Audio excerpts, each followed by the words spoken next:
வணக்கம். தமிழ் மெனு சேனலுக்கு உங்களை அன்போடு வரவேற்கிறேன். இன்னைக்கு நம்ம கிச்சன்ல வேலண்டைன்ஸ் டே ஸ்பெஷல்ல சாக்கோலாவா கேக் தாங்க பார்க்க போறோம். உங்களை அன்பா அக்கறையா உங்களுக்கு பக்கபலமா நிற்கிற அந்த ஒரு லவ்விங் பர்சனுக்காக டார்க் சாக்லேட்ஸ் சேர்த்து நல்லா சாஃப்டா சாக்கோலாவா கேக்கை கட் பண்ணி ஓப்பன் பண்ணீங்கன்னா சாக்கோலாவா அப்படியே உருகி ஓடி வரும். எப்படி செய்யறதுன்னு பார்த்துடலாம் வாங்க. சாக்கோலாவா கேக் பண்ணுறதுக்கு இன்றைக்கி 100 கிராம் டார்க் சாக்லேட் எடுத்துருக்குறேங்க. இந்த டார்க் சாக்லேட்டை நல்லா சின்னதாக பொடிசாக கட் பண்ணி எடுத்துக்கோங்க. அப்போ அதான் நம்ம உருக்கும் போது அது சீக்கிரமாக உருகிடும். முழுசாக போட்டிங்கன்னா உருகிறதுக்கு ரொம்ப நேரம் எடுக்கும்.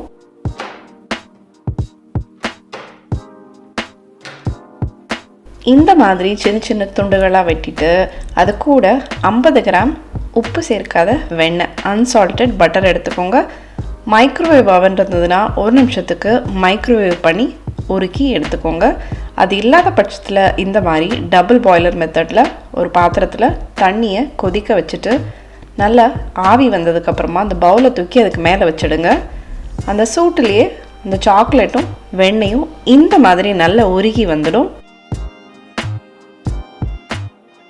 இதை நல்லா ஸ்மூத்தாக சில்கியாக நல்லா கலந்து எடுத்துக்கோங்க. அப்படியே இதை நல்லா ஆற விட்டுடுங்க.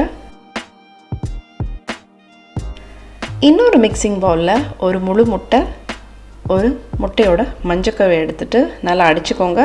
முட்டை ரூம் டெம்பரேச்சரில் இருக்க மாதிரி பார்த்துக்கோங்க. இப்போது இதில் இந்த மாதிரி ஒரு அரிப்பு வச்சுட்டு 1/4 கப் பவுடர் பண்ண சுகர் சேர்த்துக்கிறேன். பவுடர் பண்ணிவிட்டு சேர்த்துக்கோங்க. இல்லைன்னா முட்டை கூட சீனி கலக்கிறதுக்கு ரொம்ப ஜாஸ்தி டைம் ஆகும். பவுடர் சுகர் சேர்த்திங்கன்னா சீக்கிரமாக சர்க்கரை கரைஞ்சிரும். சர்க்கரை நல்லா கரையிற அளவுக்கு கலந்து எடுத்துக்கோங்க. அதுக்கப்புறமா அந்த முட்டை சீனி கலவையை நம்ம மெல்ட் பண்ண சாக்லேட்டில் சேர்த்துட்டு 2 டேபிள் ஸ்பூன் மைதா மாவு சேர்த்துக்கோங்க. அதையும் அரிப்பு வச்சு இந்த மாதிரி சேர்த்துக்கோங்க. 1/2 டீஸ்பூன் வனிலா எசன்ஸ், 1 பிஞ்ச் உப்பு, இது எல்லாத்தையும் சேர்த்துட்டு நல்லா கலந்து விடுங்க. அந்த சேர்த்துருக்கிற ஐட்டம் எல்லாம் நல்லா அந்த பேட்டரில் மிக்ஸ் ஆகணும். அந்த அளவுக்கு கலந்தால் போதும். ரொம்ப ஜாஸ்தியாக கலக்க வேண்டாம். மைதா மாவு சேர்த்துட்டு ரொம்ப நேரம் கலக்கும் போது கேக் ரொம்ப ஹார்டாகிடும்.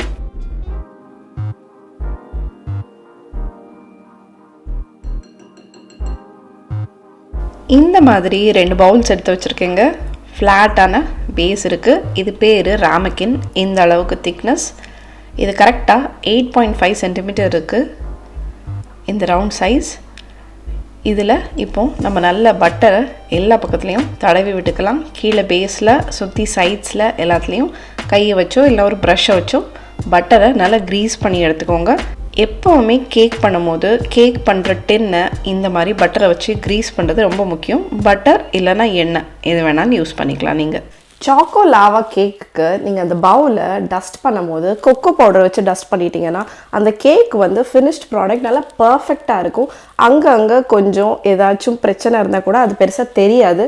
மைதா மாவு யூஸ் பண்ணும்போது அது கொஞ்சம் நல்லா தெளிவாக திட்டாக தெரியும். ஸோ கொக்கோ பவுடரை வச்சு டஸ்ட் பண்ணுறது இட்ஸ் பெஸ்ட். இப்போது பட்டர் தடவி எடுத்து வச்சுருக்கிற பவுலில் 1 டீஸ்பூன் கொக்கோ பவுடர் சேர்த்துக்கலாம். வழக்கமாக இதில் மைதா மாவு சேர்த்துட்டு இந்த மாதிரி டஸ்ட் பண்ணி எடுப்போம் பவுலை. முக்கியமாக சாக்கோ லாவா கேக்கில் நீங்கள் கொக்கோ பவுடர் யூஸ் பண்ணிக்கோங்க. அப்படின்னா நல்ல ஒரு சாக்லேட் ஃப்ளேவரே கிடைக்கும். அது போக அந்த சாக்கோ லாவா கேக்கோட ஃபினிஷிங் நல்லா பர்ஃபெக்டாக இருக்கும்.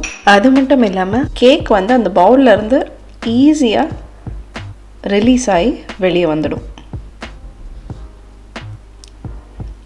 2 பவுலையுமே இந்த மாதிரி நல்லா டஸ்ட் பண்ணிக்கோங்க. மீதம் இருக்கிற கொக்கோ பவுடரை தட்டி எடுத்துடுங்க. நம்ம கேக் பேக் பண்ண போகிற அவனை ப்ரீஹீட் பண்ணுறது ரொம்ப முக்கியம். 210 டிகிரி செல்சியஸில் 10லேருந்து 15 நிமிஷம் நல்லா சூடு பண்ணி எடுத்துக்கோங்க. இப்போ நம்ம சாக்கோ லாவா கேக்கோட பேட்டர் பக்காவாக ரெடி ஆயிடுச்சுங்க. எல்லா கேக் பேட்டரை விட இந்த பேட்டர் கொஞ்சம் ரன்னியாக தான் இருக்கணும். இந்த மாதிரி நல்லா ஃப்ளோயியாக இருக்கணும். ரொம்ப ஃப்ளோயியாக இருக்கக்கூடாது. லைட்டாக அந்த ஒரு திக்னஸ் இருக்குது பாருங்கள், ஸ்லைட்டான திக்னஸ். ஸோ இப்போ இந்த பவுலில் 3/4 பவுல் நிரப்பிடுங்க. அரையிலேருந்து 3/4 அந்த அளவுக்கு நிரப்பிக்கோங்க. நான் கரெக்டாக 2 பவுல் அளவுக்கு தான் மாவு கலக்கினேன். ஸோ ரொம்ப பர்ஃபெக்டாக முக்கால் ஃபில் ஆகிடுச்சு. இந்த பவுலில் லைட்டாக ஒரு 2 தட்டு தட்டிட்டு ப்ரீஹீட் பண்ண அந்த ஓவனில் தூக்கி வச்சிடலாம். 10 நிமிஷங்க, கரெக்டாக 10 நிமிஷம். நீங்கள் சாக்கோ லாவா கேக்கை எக்ஸ்ட்ரா 1 மினிட் பேக் பண்ணிட்டா கூட அது கேக் ஆகிடும். அந்த லாவா வந்து ஃப்ளோயிங் கன்சிஸ்டன்சியில் இருக்காது, கவனமாக பார்த்துக்கோங்க. இப்போ 10 நிமிஷத்துக்கு அப்புறம் அவன்லேருந்து வெளியே எடுத்துகிட்டு வந்தாச்சு. இப்படி ஒரு நைஃபை வச்சு அந்த எட்ஜஸ் எல்லாம் நல்லா எடுத்து விட்டுக்கோங்க. இப்போ நல்லா சூடாக தாங்க இருக்குது, சுடவே எடுத்து விட்டாச்சு. நீங்கள் கரெக்டாக 10 நிமிஷம் வச்சுக்கோங்க. 9 நிமிஷம்னா கூட ஃபுல்லாக வேகாது. 11 மினிட்ஸ்னால் ரொம்ப வெந்துடும். நடுவில் பாருங்கள் லைட்டாக ஜெல்லி மாதிரி ஜிகிளில் தான் இருக்குது. ஸோ இந்த மாதிரி தான் இருக்கணும். இப்போ நம்ம ஒரு பிளேட்டை போட்டு இதை ஃப்ளிப் பண்ணிக்கலாம். அப்படியே தலைக்கீழ தட்டிக்கலாம். சாக்கோ லாவா கேக் எப்போவுமே நீங்கள் சுட தாங்க சர்வ் பண்ணணும். அப்போ தான் அந்த சாக்கோ லாவா நல்லா ஃப்ளோயியாக நல்லா டேஸ்டியாக யம்மியாக இருக்கும். வாவ், பக்காவாக வந்திருக்குல. இந்த மாதிரி ஒரு 1 to 2 நிமிஷம் ஆற விட்டுட்டு தட்டி எடுத்துக்கோங்க கேக்கை. அதுக்கு மேலே பவுடர்ட் சுகர் ஸ்ப்ரிங்கிள் பண்ணிக்கோங்க, யம்மியாக இருக்கும். அது கூட strawberries, blueberries and vanilla ice cream மறந்துடாதீங்க. ஆக்சுவலி இந்த 3மே இருக்கிற மாதிரி பார்த்துக்கோங்க. Super combination. இப்போ இதை டேஸ்ட் பண்ணிடலாம். இங்கே பாருங்கள், கட் பண்ணி காமிக்கிறாங்க பாருங்கள். சாக்கோ லாவா கேக் அப்படியே வலிஞ்சு ஓடி வருது. இப்போ இதை டேஸ்ட் பண்ணி பார்த்துடலாம். சூப்பர்ங்க. வாவ், வனிலாவோட கண்டிப்பாக ட்ரை பண்ணி பாருங்கள். வாயில் போட்டு அப்படியே கரைஞ்சி போகுதுங்க. சூப்பர். வெளியே நல்லா சாஃப்டாக, உள்ளே நல்லா அந்த லாவா ஃப்ளோ சூப்பராக இருக்குது. அது இந்த ஸ்ட்ராபெரிஸ் ப்ளூபெரிஸோட அட்டகாசமாக இருக்குது. கண்டிப்பாக அந்த ஸ்பெஷல் பர்சனுக்கு செஞ்சு கொடுத்து எப்படி இருக்குன்னு மறக்காமல் கமெண்ட் பண்ணுங்கள். நம்மளோட இன்னொரு லாவா கேக்கையும் உங்களுக்காக கட் பண்ணி காமிக்கிறேன். பர்ஃபெக்டாக வந்திருக்குது. இந்த டார்க் சாக்கோ லாவா கேக்கை உங்களுக்கு பிடிச்ச அந்த ஸ்பெஷலாக நபருக்காக பண்ணி கொடுத்து இந்த வேலண்டைன்ஸ் டேவை இன்னும் ரொம்ப ஸ்பெஷலாக்கிக்கோங்க.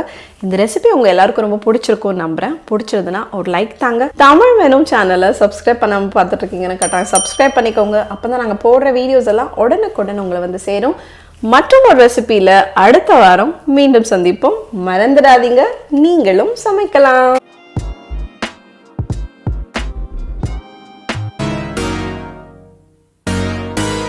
Thank you.